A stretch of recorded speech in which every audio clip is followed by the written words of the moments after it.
Hello friends, this is Vijay. In our Hindu daily, we are going to see the list of topics in the display. Okay, so now let us dive into the topic. The first one, bad loans share at a decadal low in Indian banks. Before getting into the topic, we should know the few terms related to the banking sector. The first one is GNPA. You might have know the NPA, right? NPA is the asset if it didn't bring any profit from the customer for a 90 days means it will be termed as a NPA. Okay, if the borrower, if they didn't repay the principal or the interest for the 90-day time period means it will turn it to a NPA. So the GNPA means the total of all assets that haven't been repaid by the borrowers within a 90-day time frame. Here the 90 days time frame is very important. Okay, then net NPA, which means NNPA. NNPA is calculated after deducting the doubtful and unpaid debts from the GNPA. Okay, then the slippage ratio. Slippage ratio, it will calculate the fresh accretion of NPA during the year, okay, to the total standard assets. So that is the slippage ratio. So if we are closely watching the slippage ratio means then we can control the development of the further NPAs. Okay, then the provisioning. Provisioning means generally in banking for the NPAs, the banks used to keep the part of income or their profit for servicing these NPAs. Okay, so that is termed as a provisioning. Then the last one, write off. Even the amount turned to NPA, okay, certain banks they will be waiting for a time period. After that, they will decide, okay, there is a very low chance for recovery, so let us do a write off. So by doing a write off, they are reducing the liability of the banks, especially the tax liability and all, they can bring it down. So these are the few terms which are related to the banking sector, especially with respect to the given article. And here in the given article, they had discussed that the GNPA ratio, okay, in the scheduled commercial banks had been come down to 1.2%. So previously, especially between 2013 to 2021, the NPA was very high in Indian banks. Okay, it was a cause of concern. But now, due to the elaborative measures taken by the government, the GNPA had come down.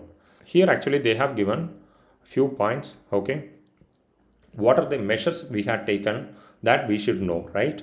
Here, in the first chart, they have given that in the scheduled commercial banks, the GNPA had been down to 1.5%. Okay, so this is what it explained in the first chart, and in the bottom one they had explained the profit making by the private and scheduled commercial banks. This one is private and this one is for scheduled commercial banks. Okay, then here it is a ROI, okay, return on investments. Right now return on investment is around 0.8. okay, previously it was in the negative range, so minus 0.8 was the previous range in September 2014. Now we turn to the positive domain and that too the value is 0.8. Also the return on investment should be greater than or equal to 1. Okay, right now it is around 0.8, so it is a bit healthy one. This chart is a slippage ratio. In slippage ratio, I told you that by calculating the fresh accretion of NPA to the total standard assets, we will be arriving in a slippage ratio. Okay, so right now this slippage ratio is also brought down by the various measures taken by the government. And another one thing, the targeted sector. Okay, the targeted sector in the banking, previously it was the industries. Okay, banks actually they had provided loan to the industries. Now the retail loans, especially the personal loans and all, they had enhanced the limits. Okay, and they also broadened the scope for the personal loans. So the personal loans, the share of the personal loans in the lending is very high. It actually had given the benefits. Okay, then aspirants, now let us see what are the impacts of NPA. Okay, the first one is capital adequacy. You might have known that the Basel norms, right? Under the Basel norms 3, we are having certain mandatory provisions. Okay, so according to those provisions, we are supposed to maintain the 13% capital adequacy ratio. So if we are having huge NPA means, for that we are supposed to allocate the capital as a buffer for it. So the accumulating NPA, it will bring down the profit and it will also reduce the capital required for lending. Okay, so this is the first point. Then in the second one, deviating from the vision of RBI's monetary policy on economic growth depends upon the scenario in the economy. The RBI, it may increase or decrease the interest rate. So to accumulate the huge profits, the NPA accumulated banks, they won't be passing the monetary benefit to the grassroots level people. Okay, so this is what the second point. Then to fetch the huge profits, the NPA accumulated financial institutions, they might be artificially elevating their loan rate. So if the loan rate is higher means, then obviously the people who depends upon the loan will get affected. So this is the third one. And meanwhile, if the loan rate is very high means, then the people will be reluctant to get the loan. Therefore, the demand creation in the economy will come down. In the course of time, it will also pave the way for the higher inflation in the market, and the capital cost also will be very high because of the higher interest rate. Then the NPAs, I already told you, the accumulating NPAs in the financial institutions, they are having n number of negativities. This one is due to the NPA, the banks are supposed to provide the provisioning, because for each and every NPA account, at the end of the financial year, they are supposed to do the provisioning from their profit or the income. If they are allocating the fund to service the NPAs in the form of provisioning means, it will reduce the capital availability of the banks. So in the course of the time, their lending capacity will come down. So this is what it have been described in the point number 5. Then the last one, generally you may have seen, if the NPA accumulation in the bank is very high means, then the public confidence will be lost. So then the banks will automatically face the failures. So these are the impact of the NPAs. Okay. Then in the image, in the assets, okay, for the banks, the lending is the asset. So in that asset, they are having two major categories. The first one is a standard assets, and the second one is a non-performing assets. Let us see the standard assets. In the standard assets also, there are two variants. The one is regular and another one is stressed. In the regular means, in the regular account, actually there won't be any delay in the payment of interest or the principal. But in the stressed accounts, there are three subcategories. The time delay is between the 1 to 90 days. SMB is 0. That is the first category. Special mention account 0, where the time delay will be between the 1 to 30 days, which means the client, he will be failing to pay the principal or the rent between the 1 to 30 days. So that is a SMA 01. In the SMA 1, the time delay is between the 31 to 60 days. In the SMA 1 account, the customer or the client will be failing to pay the principal or the interest, or either principal or interest or both. Okay, you can take either interest or principal or both. So in the SMA account, if the client or customer is failing to pay the interest or the loan, in SMA 1 account, if the customer is failing to pay the principal or the loan for 31 to 60 days means, then it will be termed as a SMA 1. In the SMA 2 account, the time delay is between the 61 to 90 days, which means the client or customer will be failing to pay the interest or loan or both for the time period of 61 to 90 days. Then under the NPA assets generally have a time duration greater than 90 days. Under the NPA also, there are three variants are there. The first one is substandard assets, and the second one is doubtful assets, then the third one is loss assets. Generally, banks will do write-off for their loss assets. Okay. In the substandard assets, the NPA up to the 12 months time period will be categorized as a substandard. And in the doubtful assets, the NPA which are greater than 12 months will be categorized. And in the loss assets, you might have known the banks will lose the confidence over the assets and they will term it as a write-off. If they did a write-off means it will bring the tax liability upon the banks. So that's what the banks have been doing a write-off. Except the pandemic years, the 2020 and 2021 are scheduled commercial banks and the private banks, they did a write-off almost 22% of their net GNPA. Okay, so that's how they had reduced the NPA and they have been venturing into the profit ranges. So now let us dive into the next topic. Now let us see what are the measures the government had taken to cull the NPA. The first one, I already told you, they had a close watch over the slippage ratio. If they are having a focus over the slippage ratio means they will avoid the build-up of NPAs. Then the second one, write-off by banks. These write-off by banks had provided some benefits. It actually reduced the tax liability of the banks. Then the return on assets, okay, return on assets, it turns positive due to the rising profit. Then I already explained you, the banks had shifted their targeted groups.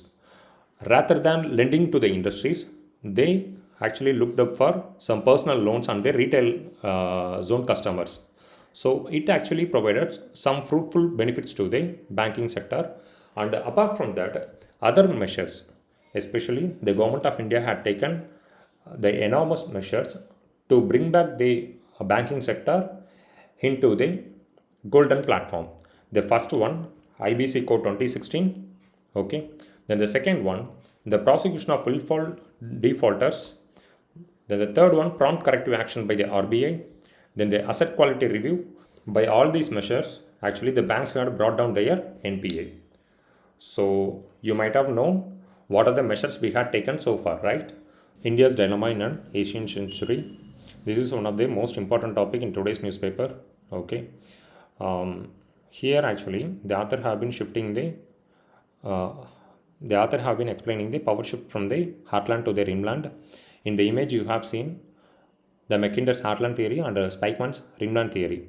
Mackinder's had told us that the heartland is very important for controlling the entire world, and Spikeman, he explained that the rimland is most important to control the global order.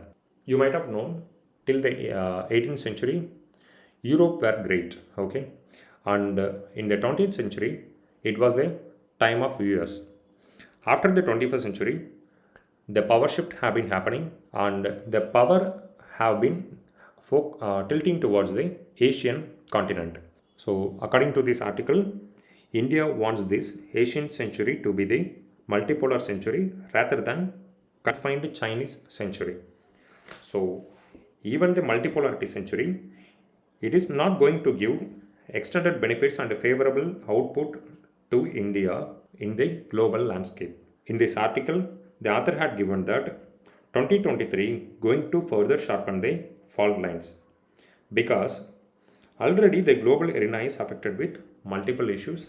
You might have known the pandemic caused by COVID-19. The pandemic caused by COVID-19.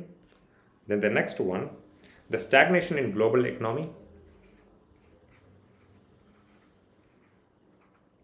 Okay, stagnation in global economy. So, which caused the sluggish growth rate by the leading economies.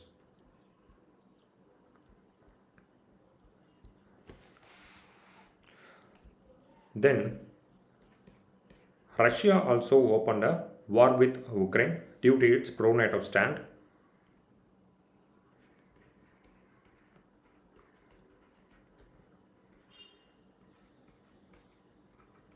Okay. So, in the subheading in Asian centric, there they had discussed US is withdrawing from here. So, it provides ample opportunities to the aggressive China. and China is also capitalizing this option. Okay, and Ukraine war have been restricting the European powers out of rise to power. And here, Russia and China, they are also trying to undermine the global balance of power. In the tech era, especially the post 1980s, you might have known the balance of power shifted in favor of USA. Now, the Russia and China, they have been pulling the thrust on their favor. Okay.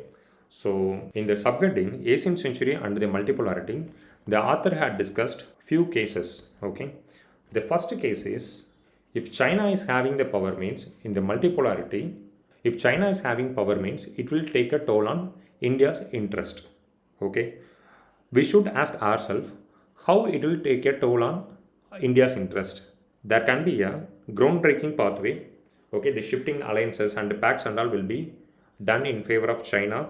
So it will take away the relative stability of the current world order. Then the second one, okay, as India expected, if the world is to be a multipolar means, there also India's interest will be affected. How it will get affected? You should know. If there is a multipolar world means it will also affect India's interest. You should ask how. Because like India, there will be n number of powers. They all will be enforcing their interest, right? So for enforcing their interest, they will be utilizing their resource what they are having. In the era of global climate change, you might have known everyone is looking up for the renewable energy and the green energy resources. So it have been skyrocketing the demand for the lithium. So the countries who are having the potential lithium resources, they can use it as a weapon to enforce their interest. Apart from that, China, you might have very well known that China is a potential supplier of semiconductors. So if China is utilizing it as a weapon for enforcing their interest means, then there will be ramifications in the rest of the countries. Okay, so this is what the author had been discussing in the case 2. And apart from that, he is also dictating that the payment systems like SWIFT, you might have known, right? Importers and exporters, they will be using the SWIFT system for the payment and all. So if the global order is changing means, then the payment system will also get changed. You can imagine in that way, if the payment system, if it is a yuan dominated means, do you think will it provide some benefits to India? Definitely no, because the yuan dominated system, it will obey the order from the China. Therefore, the dollar centered payment system is relatively better for India rather than a yuan centered system. This is what the author have been discussing in the Asian centric and multipolarity. Okay, the payment system SWIFT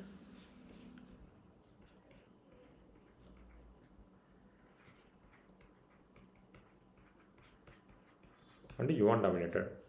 Then in the Delhi dilemma, the author have been discussing certain issues. The author discussed that India may hesitate to engage the emergent Asian century for various reasons because India believes the greater democratic and rule-based global order. Okay, but the changing global international landscape will attract the lot of chaos. India won't like it. It will like the slow, peaceful, and consensual transformation. Apart from that, the author is also discussing that even the multipolar world, it is not going to be a permanent one, because in the course of time, the author is discussing that only the China and the United States will be dominating the entire global landscape. So in the future, if US accommodates China means the US is accepting the sphere of influence of China. If actually it is a hypothetical situation, if it turns to reality means definitely it will affect the India's interest. So that's what the author have been discussing. And in the conclusion, in post-Indian South Asia, the author have been discussing that the Russia locked up in war with Ukraine, and Europe is also focusing on that war, and China, it have been undermining the global order. With these things, India need to take a cautious note on the future course of development. Then only it can reap the benefits. Okay, this is what the author have been concluding in the post-Indian South Asia. The author had been discussing about the deepfakes and who are the victims and what are the solutions we can take. You might have known about the artificial intelligence, right? So, in the artificial intelligence, certain sophisticated tools and techniques are available. So, with the help of these techniques, uh, some antisocial elements they have been creating a video, audio, and images, okay, which are tailored fake. Okay, they are actually making a tailored fake material. So this is what termed as a deep fakes. And apart from that, here the author have been discussing who are the victims. Okay, who are the victims of the deep fakes? This is what the author have been discussing throughout the article. The first one, generally the deep fakes, it have been encircling around the pornography. You might have known in the pornography, the women will be targeted, right? So the deepfakes generally it reduces the woman to a mere sexual objects. Apart from that, it can portray the legitimate person to be involving in antisocial behaviors. Certain police states are there. They can use these artificial intelligence tools to portray the legitimate person to be involving in the antisocial behaviors, which in turn will help those police states to initiate the prosecutions. Okay, so these are the negative sides of the deepfakes. Then it can cause trust deficit in the traditional media. I already told you it will be very hard to identify which is deepfake and which is the original image or video. So therefore, it will promote the culture of factual relativism. Then deepfakes, I already told you, they are having a trait of creating a trust deficit, right? In the international arena, malicious nations, they can undermine the interest of the competing states by promoting certain digital media uh, in the form of the deepfakes. Apart from the state agencies, even terror outfits, they are having a massive scope to use the deepfakes. So they can generate the anti-state propaganda against the established nations and state governments. Okay, with the help of the deepfakes, they will create the negative emotions towards the state. So this is also possible. These all the things it have been discussed in this article. He is also providing some solutions. The first solution, the media literacy should be enhanced. The people who are in the media, they should be literate. Then only we can stop the menace of the deepfakes. So then the second one, by collaborating the tech industries, governments and civil society, we can disincentivize the deepfake creators. In the current scenario, certain media platforms like Facebook, Twitter, they have taken certain initiatives to combat the menace of the deepfakes. The creation of the user-friendly detective techniques. Okay, without the tools and techniques, it will be very hard to detect which is original and which is deepfake. So we need to create a user-friendly and affordable detective techniques to identify the deepfakes.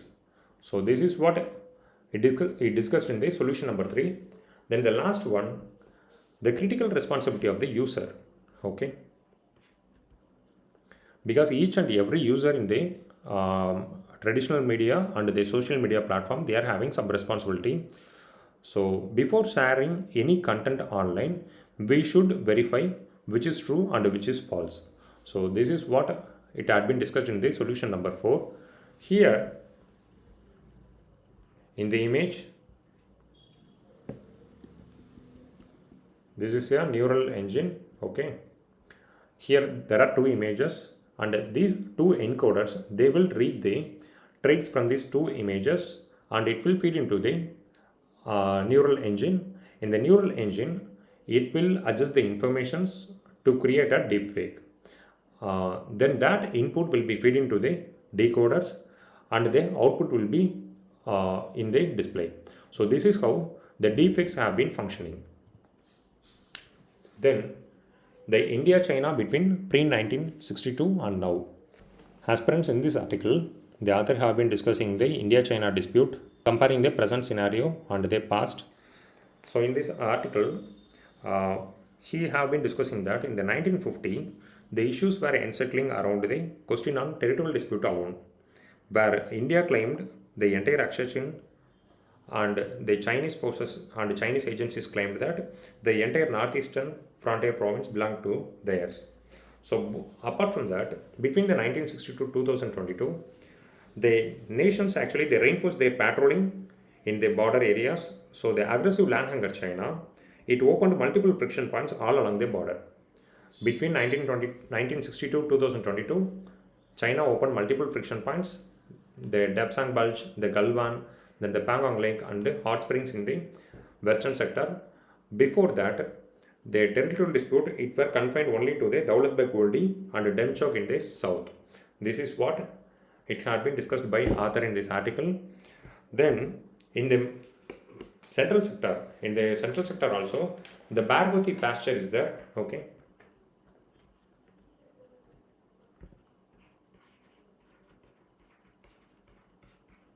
The Barghouti pasture, it is also one of the frictional point for the past 7 decades. In the eastern sector, you might have known that the McMahon line, right? So there also multiple frictional points were there.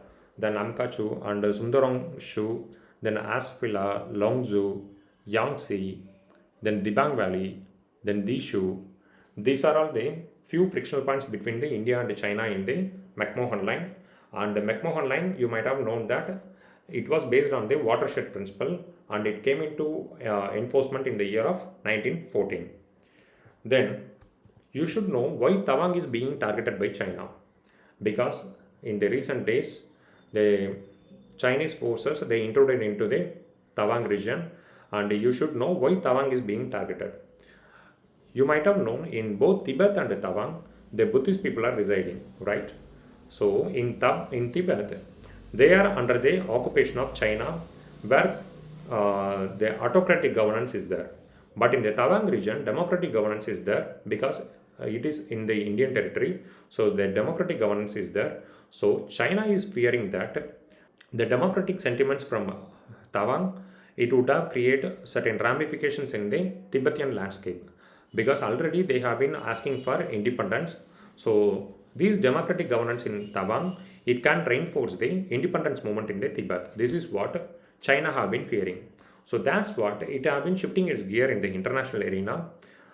The Kashmir dispute, you might have known that it is a bilateral dispute between the India and Pakistan. But China, it have been escalating the issue in the international arena, especially in the UN. The schema of the present and the past, the author had discussed here. These days, unlike the 1964 Indo-China war, where India was dependent upon the defense supplies from the Western countries and the United States. But these days, India have been inducting the modern and sophisticated weapons into these arsenals. So, India is marching towards a self-reliant in the defense industry. Then, the logistics capability. Generally, China is having the upper hand in the logistics capability and infrastructure development in the line of actual control and the McMahon line. But these days, India is also expanding its footprint in the logistics, and they have been enhancing the agility of the armed forces.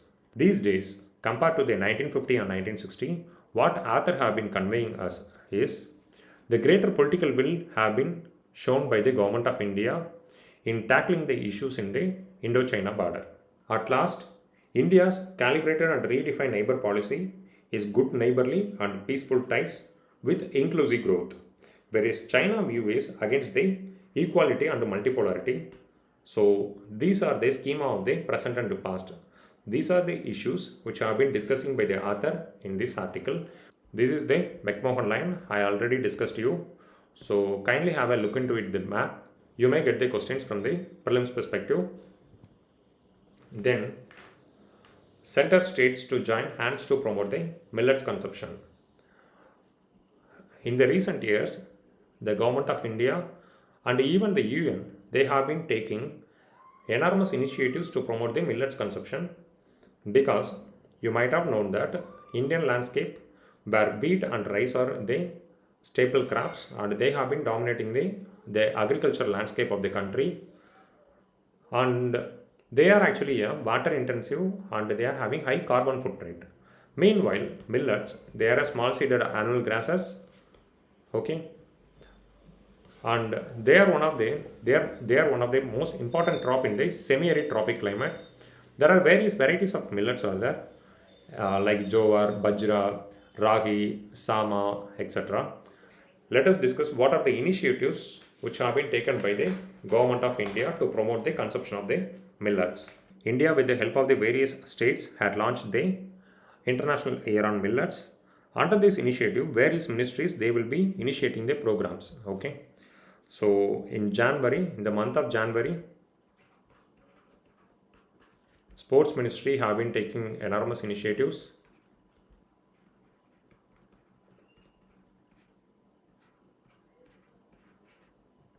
Okay, Sports Ministry they have been taking enormous initiatives with the help of the Chhattisgarh, Mizoram and Rajasthan government.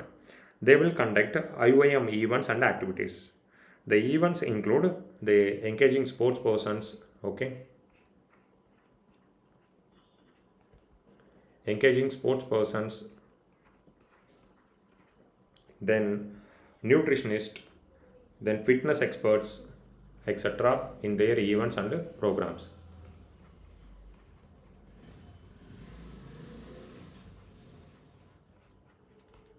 Okay, then the food processing ministry they will also organize fair come exhibitions in the Andhra Pradesh, Bihar and Madhya Pradesh. There they are going to take certain initiatives, and FSSA they will conduct eat right meals in Punjab, Kerala and Tamil Nadu.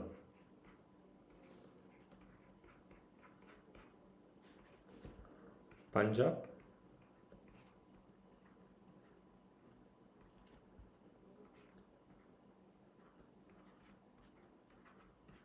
Kerala and Tamil Nadu. There they will be conducting the Eat Right Melas. Then you should know what are the significance of the millets.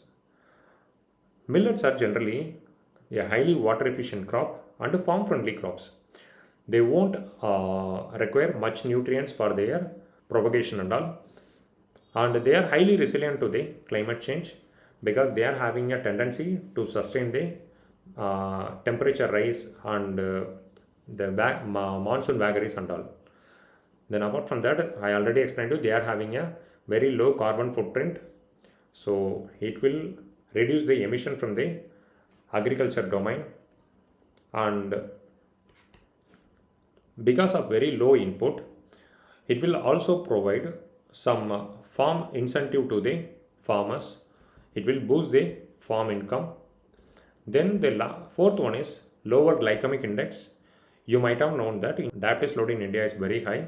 So by promoting the food with lower glycemic index, we can bring down the lifestyle diseases like diabetes and obesity, etc.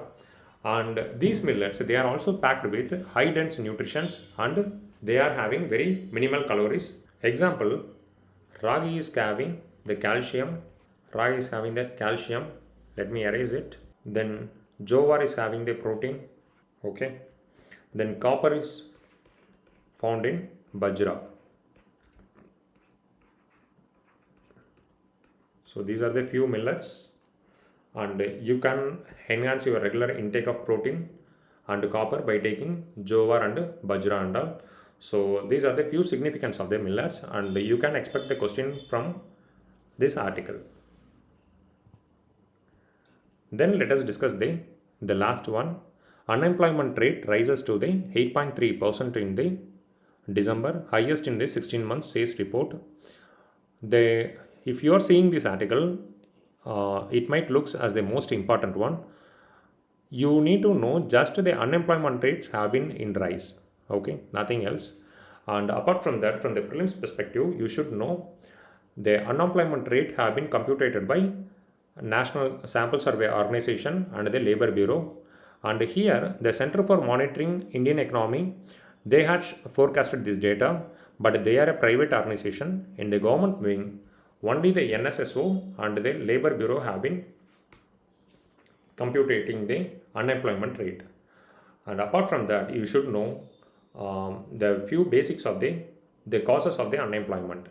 In India, you might have known the skill set is very poor. So absence of the required industrial skill set have been resulting in the unemployment. In the recent layoffs also, the private organizations had fired the people who are having a poor skill sets. Then the structural flaw, which is in the education system, okay, it have been taking a toll on the labor force because the lack of problem solving capability and the logical reasoning and all pulling down the creativity of a demographic dividend. Okay. Then the third one, the population exploding in the geometric progression, whereas employment creation is in the arithmetic progression, right? In Indian landscape between the 1970 to 1990, the population was exploding like anything, especially between after in the post-independent era. In India, in the post-independent era, between the 1950 to 1970, population was exploding like anything, but the employment creation, it happened in the arithmetic progression. So the people, they couldn't able to get their desired jobs. Then the fourth one, seasonal unemployment in agriculture. You might have known most of the labor force, they have been employing in the agriculture.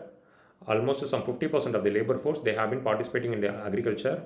And in India, the agriculture is a seasonal phenomenon where in the non-seasonal time, it have been elevating the national unemployment rate.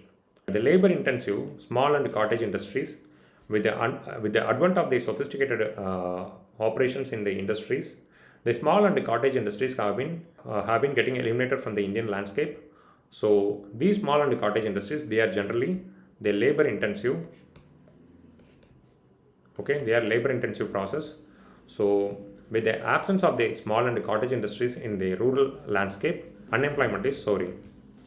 Here in this article, the Center for Monitoring Indian Economy had forecasted that the urban unemployment had soared to 10%, I think 10.09% from the 8.96%.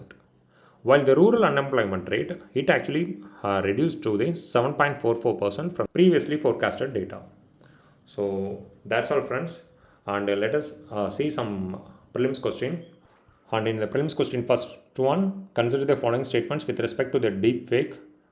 The statement 1 is, it is a method for manipulating the images and videos alone but not the audios.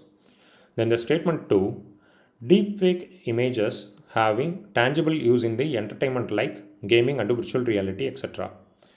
Which of the following states are incorrect? Here they have been asking for the incorrect statement.